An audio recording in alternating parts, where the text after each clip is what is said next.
Olá, sejam todos bem-vindos à nossa aula virtual. A disciplina de hoje é Química Analítica, da unidade 4, onde vamos estudar reações de complexação, precipitação e oxirredução. Aqui tem uma cartinha de apresentação. Sou Gabriela de Oliveira Santos, tenho 26 anos, atualmente cursando licenciatura em Química pelo Instituto Federal do Maranhão. Possuo muitas habilidades que, em geral, formam a pessoa que sou. Hoje trabalho em um laboratório, o que me beneficia na aquisição de mais paciência, a compreensão de limitações do próximo e entender a minha própria limitação. Acredito que ensinar sem vivenciar é vazio. A experiência no laboratório me preparou para as aulas práticas nas aulas de Química. Logo estarei no ramo de lecionar, ansiosa para transmitir meus conhecimentos em classe, fazendo com que os alunos amem a Química. Certo, pessoal, vamos dar início à aula. Aqui temos os tópicos da aula, que vamos estudar complexação, precipitação e oxirredução. Mas, professora, o que é essa complexação?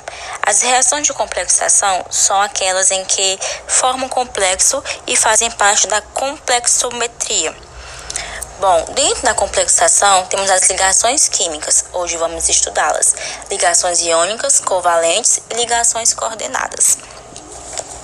As ligações iônicas acontecem entre um metal e um ametal, e a diferença de eletronegatividade entre os dois átomos causa da doação do elétron do metal para o ametal mais eletronegativo, deixando os elementos com cargas elétricas. E quando temos uma ligação desse tipo, chamamos de íon fórmula. Então, o íon fórmula é o que representa a substância formada por ligação iônica. Então, o NaCl é a íon fórmula do cloreto de sódio. Então, aqui na figura, representando isso, o sódio doa um elétron para o cloro, então o sódio fica positivo e o cloro negativo. Bom, e quanto à ligação covalente, não existe essa transferência completa de um elétron para outro átomo. Geralmente, a gente observa esse tipo de ligação entre ametais. E a principal teoria que existe é a regra do octeto, mas sempre com as exceções, né? E aqui chama-se molécula a fórmula destes compostos, né? Aqui é a fórmula da água. O H2O é a molécula da água. E as ligações coordenadas, onde elas entram? Ocorre entre o átomo, que já satisfez a regra do octeto, e outra que ainda precisa de pares eletrônicos. O átomo completo empresta o par eletrônico ao carente, formando-se uma ligação covalente. Isto não neutraliza as cargas elétricas dos íons, que só são balanceadas por cargas opostas de outros íons.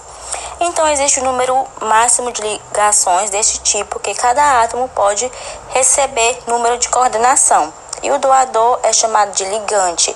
Então, no caso da figura, nós vemos um metal central, que é esse Mzinho de vermelho, e em volta dele uma molécula de EDTA, onde átomos de elétrons livres, oxigênio e nitrogênio são doadores de elétrons.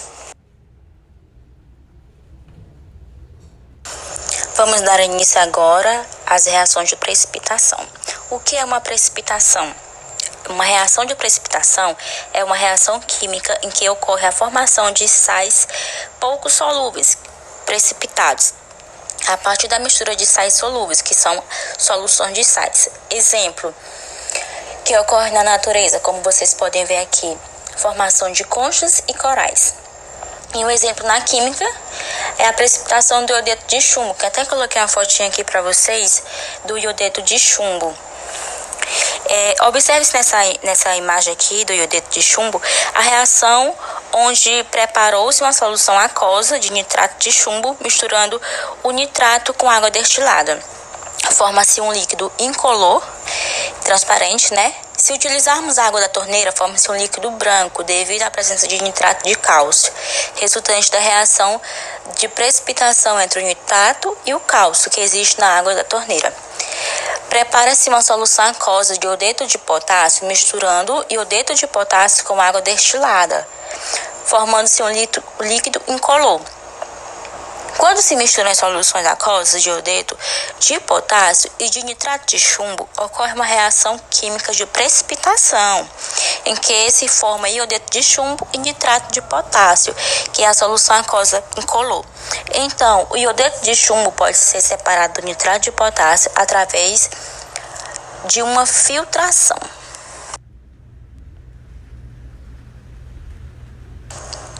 E chegamos nas reações de oxirredução, que são as reações de oxirredução. Elas envolvem a transferência de elétrons entre átomos, íons e moléculas. Vou explicar para vocês um pouco sobre o que é o agente redutor e o agente oxidante, para a gente entender aqui esses exemplos do slide. Agente redutor é aquele que sofre oxidação, provoca redução e aumenta o número de NOx, é o que perde elétron. E o agente oxidante, aquele que sofre redução, provoca a oxidação e diminui o seu número de NOx, é o que ganha elétron. Então, voltando aqui no exemplo, que temos dois exemplos. Observa-se o primeiro exemplo. Note que na reação entre o ferro e o cloro ocorre mudança no número de oxidação. O cloro, por ser mais eletronegativo, ganha elétrons. Então, quem é o agente redutor? O ferro. E o agente oxidante? O cloro. O segundo exemplo é a reação entre o ferro e o oxigênio. O oxigênio é mais eletronegativo e acaba por receber elétrons e diminuindo o seu número de oxidação. Agente redutor, o ferro, e o agente oxidante, o oxigênio.